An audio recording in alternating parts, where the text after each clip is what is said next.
Most comedians spend years attempting to make it big on the comedy circuit. Hey, Jen. Yes. Yes, she says bitterly. But our first guest, who critics have described as a young comedy prodigy, managed to get his break at the tender age of just 19. Still only 24. Yeah, he'll burn out. Yeah. He's proving that he can compete with the big boys in the world of comedy. So much so that he's now hosting Channel 4's latest Saturday night comedy stand-up show. Oh, please welcome Kevin Bridges.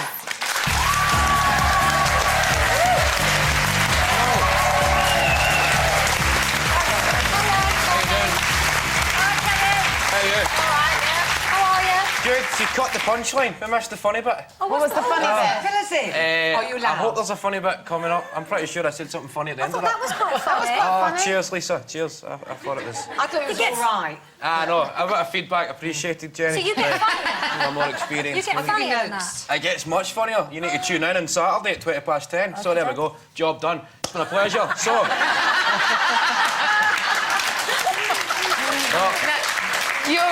You're back on the show, but not in the role that you were last time. You're taking over as host of this series. Promoted. Yeah, you've been promoted. I was the sports correspondent the last series. The idea was England were in the World Cup, so get a Scottish guy who came on and laugh at England every week. And then England get knocked out after 2 weeks in a 6-week series, so there was nothing left for me to do in the last 4 weeks. So they just changed me to general sport, and it was just... So what's happened to the show? Apparently you've removed all the celebrities from it. Is that right? Is that... We've de-celebrated it. Have you cleansed it? We've cleansed it. No, we used to have a thing, you'd get somebody, a celebrity, come on in the chair, and then you'd go in and roast them, that American thing. Yeah. It's just... But it'd be good if we could actually get celebrities, but it was just people like Chico and stuff like that. It's like, it would be quite good if it was like Tom Cruise sitting there or something like that, but it was hardly like just failed Big Brother people. The stand-up of the week, is it being done in a TV studio audience like this, or have you taken over a proper club? Are you doing it like a gig? As you can see, they're mental, the audience. We get loads of Camden type. Are they drunk? Are they allowed to drink? You ask a question and just go, yeah! Is it the same place every week? Same place. Right, so you don't go around the country and get different reactions from different people? No, just in Camden. Do you go down well everywhere around the country? When you do your stand-up? No, I don't. Well, wait, yesterday we had this conversation with Paul O'Grady and Cilla Black because there was a poll released yesterday by comedians. Stand-ups had said that the hardest crowds to play to and get a laugh out of were the Scouse audience, followed by Glaswegians. Would your findings tally up with that, you two? Oh, you're all right in Glasgow. It's sort of home territory for you. But then there's pressure in Glasgow. Oh, do you crack? Because if you die in Glasgow, you need to see them the next day in the street. You know, your mum and dad are there on your film. Who took the poll? Who did they ask? Oh, who? A load of stand-ups. Ramsey Nesbitt and... So Liverpool's the toughest gig, apparently? Apparently, because the Scouse audiences think that they're funnier than the acts they've been paid to see. That's a bit of a stereotype, isn't it? You walk on, this is full of people in perms and moustaches. I'm funnier than you. No, I don't really find that at all. The Glasgow Empire apparently is legendary as a place to play, and everybody's died there, some of the greatest comics. Have you played there? No, because it closed down before I was born. So, I've never died there.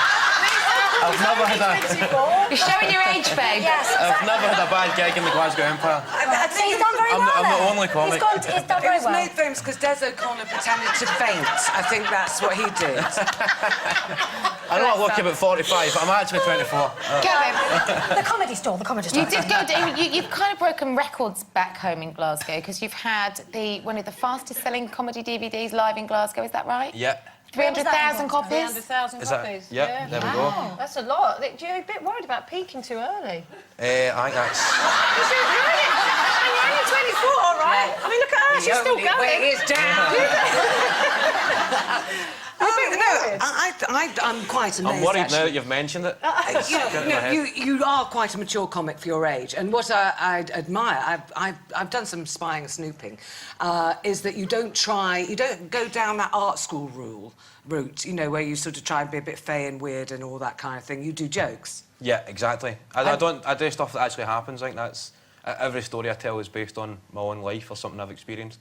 You get some comics come on and like, oh, I remember I seen a duck on a skateboard, can you imagine, just stuff like that. No. That's just an example. I've never actually seen anybody talk about having a duck on a skateboard. You know these big, huge... I mean, you did the O2 Gala gig last year for Comedy Gala Live, and you're back doing it again next month, aren't you? At the O2. Huge crowds, a huge bill. 16,000, I think. Yeah.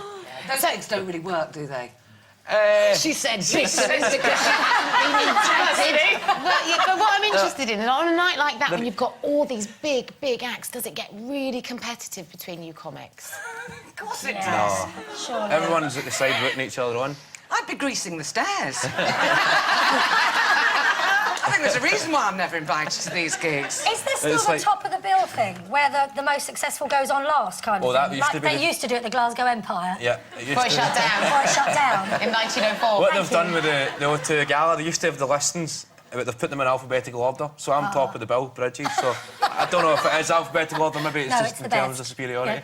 But at 16,000, they're easier gigs, because in front of 16,000, somebody's going to laugh. Yeah.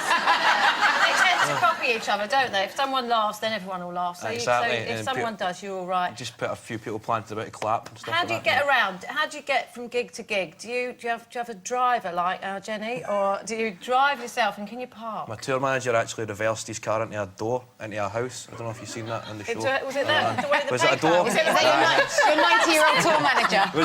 Was that a door or what did he do? He crashed his car into a house or something? He drove through the garage into door his garage. into his house. I don't know if you've seen me in the green room. I was hardly paying attention. I was just... There's a monitor above the camera and I was sitting watching the show. I was going, oh, the swimming starting. And my face just flashes up. So I looked kind of stunned at the start of the show. I was kind of It tranced. affects Did a you lot see of me? men like that. Did you always want to be a stand-up comic? How did you end up doing this?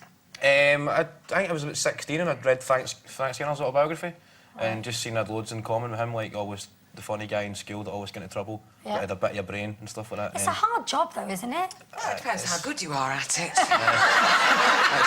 Longevity and all It's that. a tough job if you're not funny, I think stand-up comedy is. So I just gave it a go one night when I was 17. I'd emailed when I was 16 asking for a spot, Right. and then they got back to me about 3 months later, and I'd totally forgot I'd even asked for a spot. I was like, teacher. stand-up comedy, all right, fair enough, I'll book me in for that.